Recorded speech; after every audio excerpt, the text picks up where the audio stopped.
Angel, we have news about excommunication of Vigano, Archbishop Vigano. But that is no merit, okay? Let's watch this one, okay? Let's watch it, okay?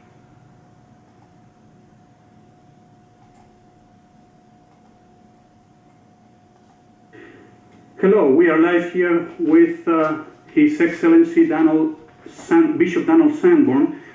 I am Father Desposito. Bishop Sanborn is the superior of the Roman Catholic Institute and director of Most Holy Trinity Seminary.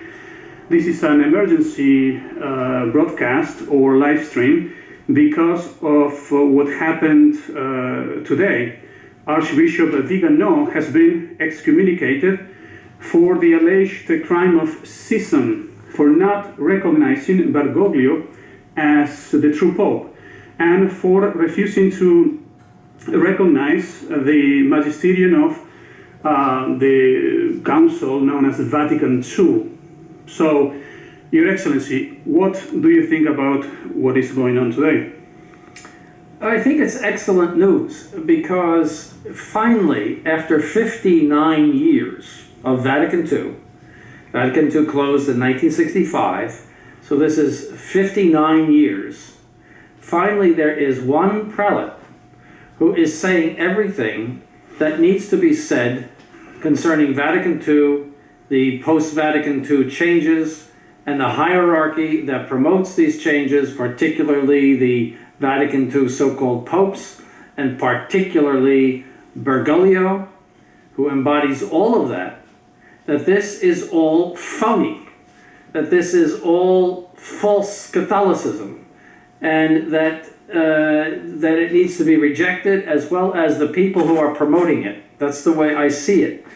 And he's had he just has tremendous courage to say these things, and he has said all of this very carefully and with great thought and without any emotion or vitriol. He just says what is and has been consistent in his thinking, and he has been attacked by these very heretics who have taken over the positions of the Catholic Church, or at least seem to have done that. By appearance, they have done that, and have imposed upon the Catholic Church these false doctrines and false practices, false disciplines, and have wreaked untold damage in the Catholic Church. I compare it to a pack of hyenas. If you've ever seen videos or films of a pack of hyenas eating a carcass. The carcass here is the Roman Catholic Church, which was in perfect condition in 1958. Then a pack of hyenas, which is the Novus Ordo hierarchy, come, and they are tearing at the flesh of the Catholic Church, their mouths full of blood from their victim. And now they are turning around to Archbishop Vigano and saying, "You're not one of us." And if I were Archbishop Vigano, I would say, "No, I am certainly not one of you, and I'm proud not to be one of you." But that's what they are doing. I know it's a very graphic image, but they are destroying the faithful. They are eating away at the faithful by destroying their faith. It's just like a pack of hyenas eating at a carcass in Africa. It's a disgusting sight, and that's what has happened over the past 59 years. And today I am delighted that finally someone has set out and everything that should be said about Vatican II and has been excommunicated for it. It is his honor, and may God bless him. And it is ironic, Your Excellency, he who has excommunicated him is, on the one hand, Bergoglio and Cardinal, I think, Tuccio Fernandez. Tuccio Fernandez, who wrote a disgusting, filthy book. Just listen to some of this is the excommunicator. This is a partial list of his heresies. Just listen. There is no hell, according to Bergoglio. That's a heresy. Atheists go to heaven. That's a heresy. God wants people to live in fornicatory concubinage, to remain together in order to maintain family unity. That was in a document a few years ago. He said that couples living in adulterous false marriages can receive communion. He said recently we have to reinterpret the teachings of Vatican I on papal infallibility in order to bring them more in line with modern theology. That is a heresy. It is the heresy of evolution of dogma, which is condemned by St. Pius X. He also condemns the propagation of the faith. He said that proselytism, which means the propagation of the faith, is supreme nonsense, solemn nonsense. That's a quote, solemn nonsense. That you're not supposed to try to convert people. That's a heresy. All right?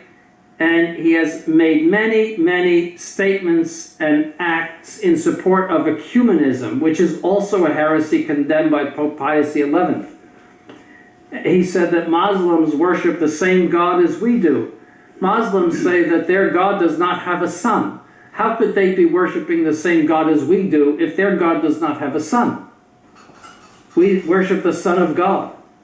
So, I mean, this is just a partial list. If you look at everything over these past 10 or 12 years that he's been supposedly in office, I mean, it just goes on and on and on. And that excludes all of the actions that he has done, which manifest heresy. This is the person excommunicating Archbishop Vigano. Any one of these things would have merited that Bergoglio be excommunicated.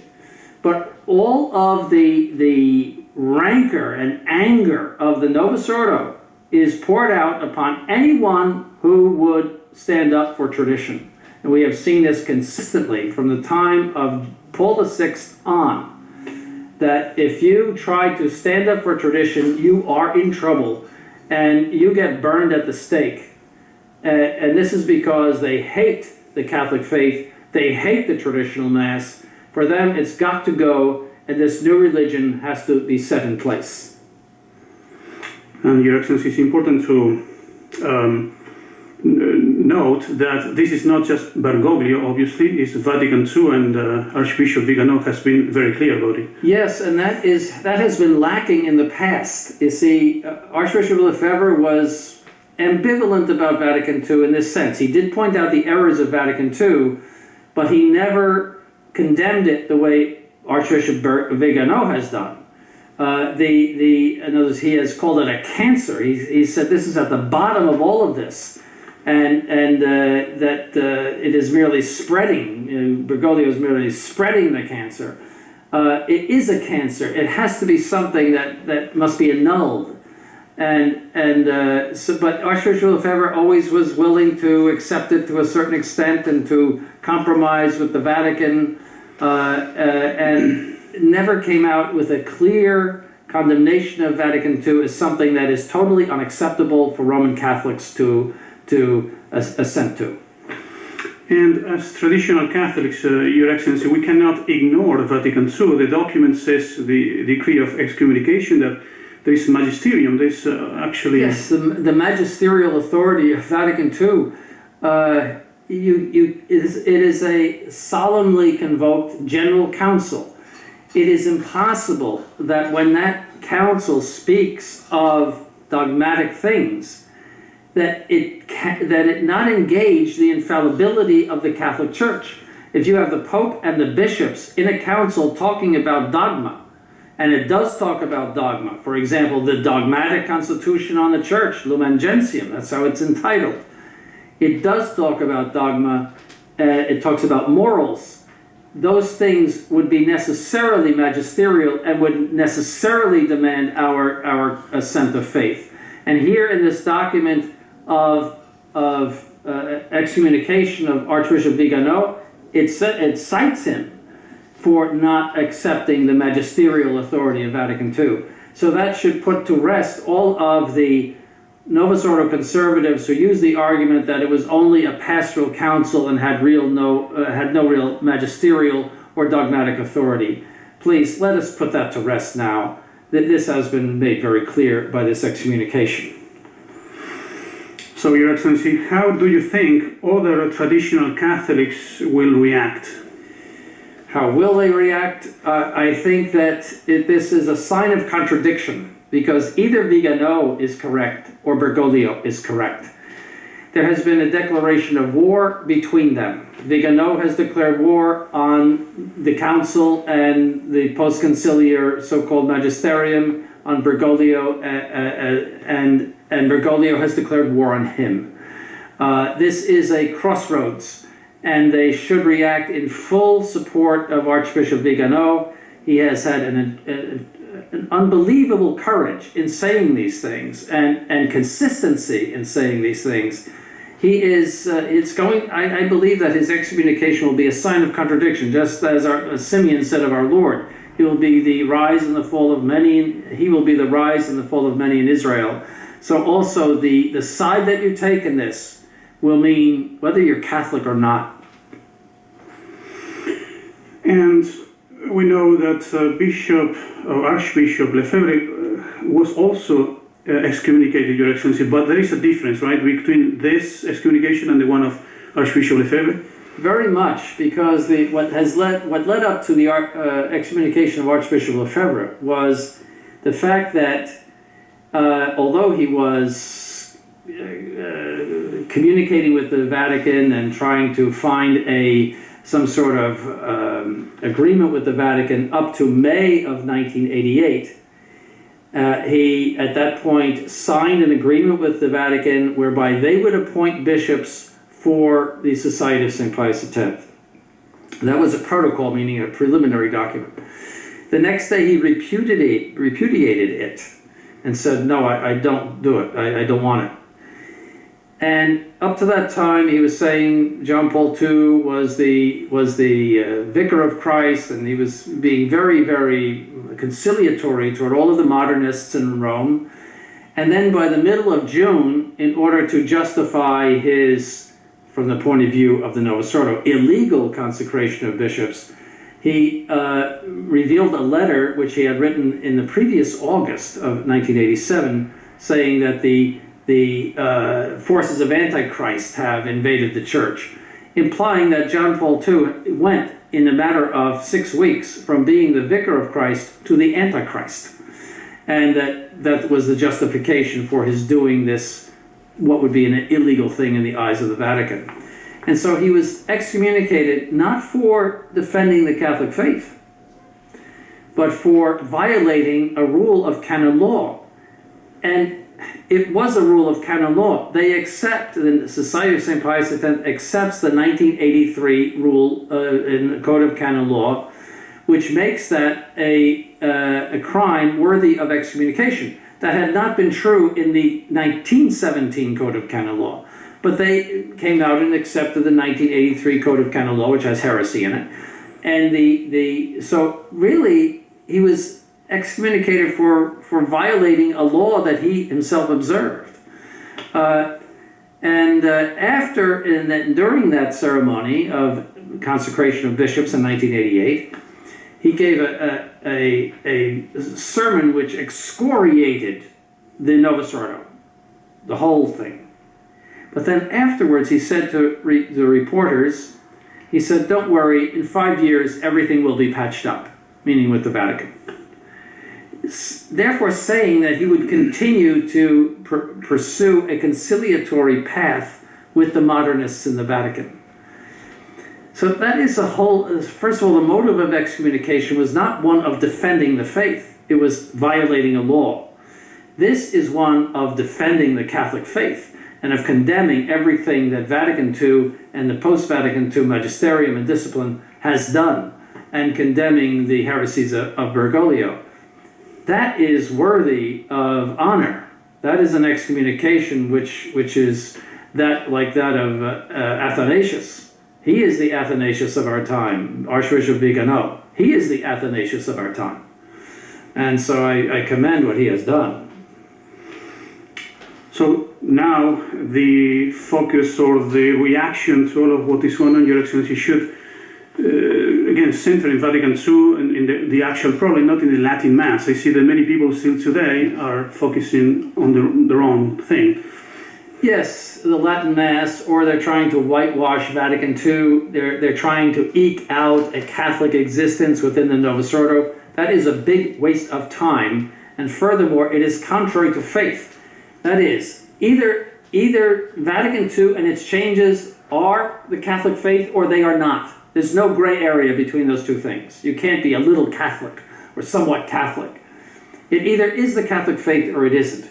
If it is not, it must be rejected with the same fervor that all of the martyrs of the early church and all of the martyrs of the Reformation rejected the new religion, and they went to their deaths for it. All right? All of the English martyrs, for example, went to their horrid deaths for rejecting the new religion. So either it's one or the other, because you can't be in between on this subject. And I think that has become very clear with the excommunication of Archbishop Vigano. And again, probably this is obvious by the context, but you think this is very historical? Historical. It's more important than the 4th of July. And how, Your Excellency, should we encourage and support Archbishop Vigano? Well, of course, with our prayers, with our messages to him, and with donations to him. I mean, don't forget that he, he's cut off from everything now, and the faithful have to help him to live even, and to support his work, and to do whatever else he sees as necessary in this problem in the church. So usually in the live stream we have a whole hour. Right now it only has been probably 15 minutes or 20 minutes. So, and we ask people to participate and to send the super chats. So if you would like to do that, you're welcome. And any questions that are related to the topic of Archbishop Vigano's excommunication is welcome in the chat. So, Your Excellency, again, I think I asked this before, but do you think the Society Saint Pius X will finally favor this? No, I don't. I think that they are locked into such a devotion to Archbishop Lefebvre as if everything he said and did were set in tablets of stone. Archbishop Vigano pointed out that he thought, if I'm not mistaken, that Archbishop Lefebvre would be a Sedevacantist today.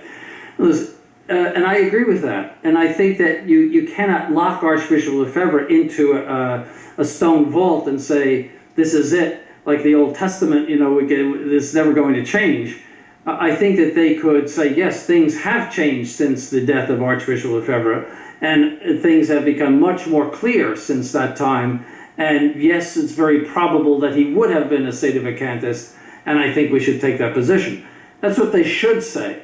But I don't know if they can break out of that idea of that set in stone legacy of Archbishop Lefebvre. I don't know. They seem to base all of their theology and discipline on things that he said and did. And while he was a very courageous man, and while he did a great deal for the traditional movement, he set it on his feet and said some wonderful things in his lifetime. I knew him personally.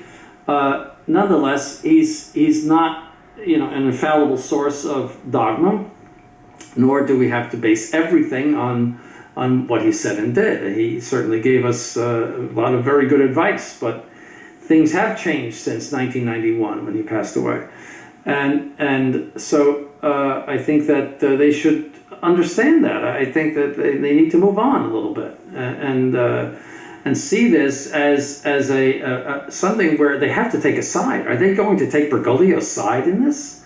Are they going to say, well, it's an invalid excommunication?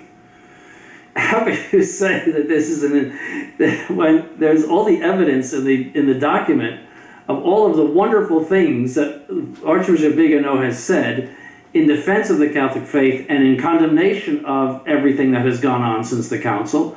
How can you say that, well, that's an invalid, that means you're taking a side against Bergoglio. You can't have it both ways. One or the other is correct in this. And if they side with Bergoglio in this, I mean, if they say, well, yes, we don't support the Sedevacantist, so Bergoglio is right to excommunicate him, are they going to say that? My gosh, I hope they don't. And you think, Your Excellency, the faithful going to the SSPX chapels are going to exert some pressure? I think so. I think that it is impossible for a traditional Catholic not to rally behind Archbishop Vigano. And the fact that he has said explicitly that the man is not the Pope, this Bergoglio creature, is not the Pope, I think that they are going to be tempted to say, we should say the same thing. I mean, that this is a Catholic prelate saying this, and he's defending the faith, and why are not we with him? Why are we defending this person who says all of these heresies? You see, this Bergoglio person. Why do we insist that why do we have his picture up when we come into the church and all? This man has destroyed the Catholic faith. And here, Archbishop Vigano should be supported. And therefore, we have to be against Bergoglio, because you can't be for one and not against the other. And, well, this may be related to what is going on, but there seems to be rumors about the banning the traditional Latin Mass. Do you think that's true? Well, I don't know. It's all rumor. It's supposed to happen on the 16th of July. It might be restricted more. Really, it's hard to comment on that because there's an awful lot of rumor. But I know Bergoglio hates the traditional Latin Mass. He sees it as a nest of resistance to Vatican II, which it is. It's true. There's a great sermon by Father de Say who says that very thing, that all of these groups that have the traditional Latin Mass have the same, and in his experience, have the same feelings as we do about Vatican II and everything else. In other words, that they just want to see the return of pre-Vatican II Catholicism. I mean, they have no sympathy for anything that has happened since Vatican II. So they might be moved too to take a firmer stand. I hope so. But as far as what I think Bergoglio will at least restrict them more, especially in light of Vigano. This is the declaration of war between the traditional faith and the new religion. There's no other way to put it. And I have a question, Your Excellency. It seems that Archbishop Vigano has been, finding out things little by little, or at least expressing them publicly. Do you think he has done any research on the validity of the new rite of episcopal consecration? I don't know, because I'm not in contact with him personally, and I don't know, but he has to think about this, that if he is saying that Bergoglio is not a true pope because of defect of consent, that is, that he by consenting to the papacy, he intended to impose upon the church a false religion, and I'm putting words in his mouth, but I'm saying essentially what he's saying. If that's the reason why he is not a true pope, I don't see how you could avoid saying that about at least Paul VI on.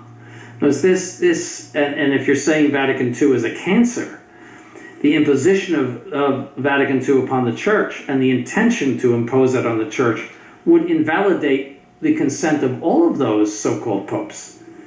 If that's true, that means that the episcopal consecration, the new rite of episcopal consecration approved in 1968,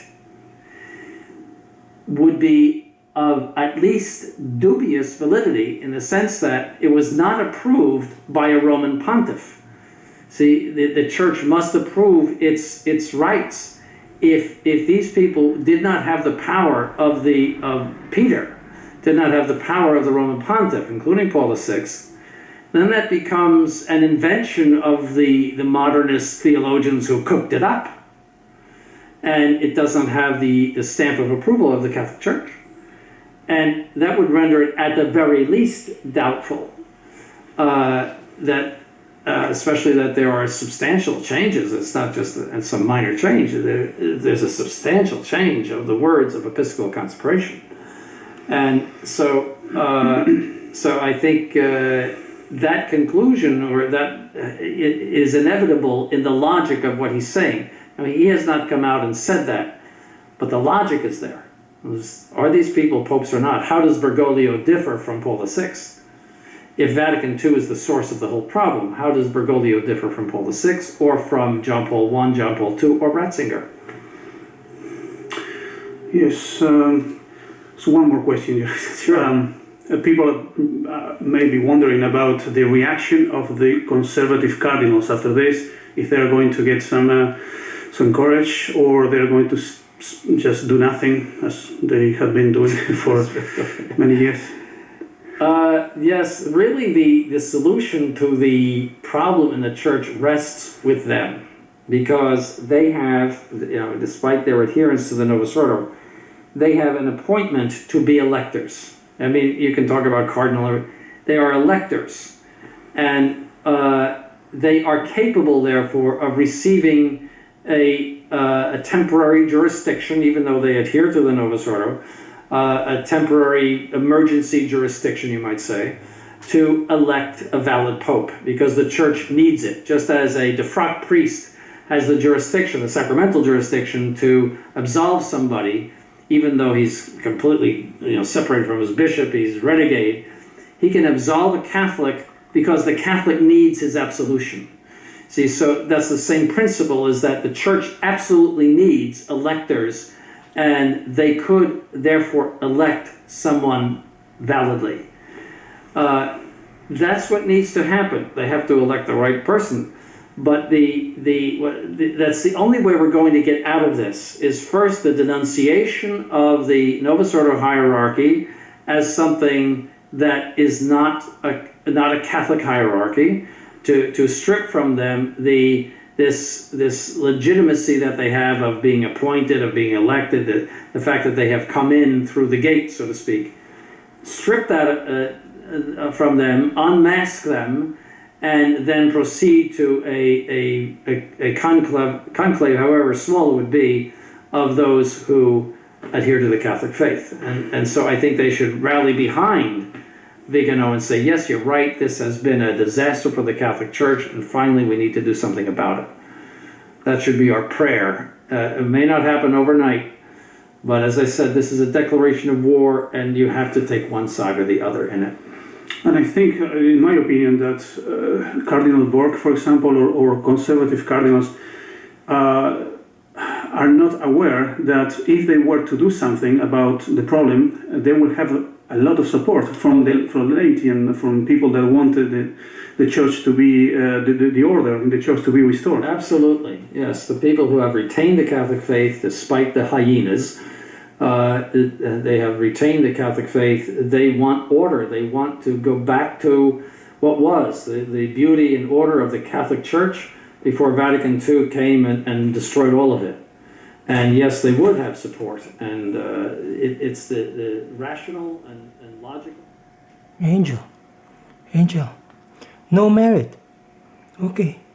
No merit of Archbishop Vigano excommunication. Okay? So we know what to do, okay? Okay, let's go to church tomorrow. Okay, bye-bye. Bye-bye now. Smile. Okay, bye-bye.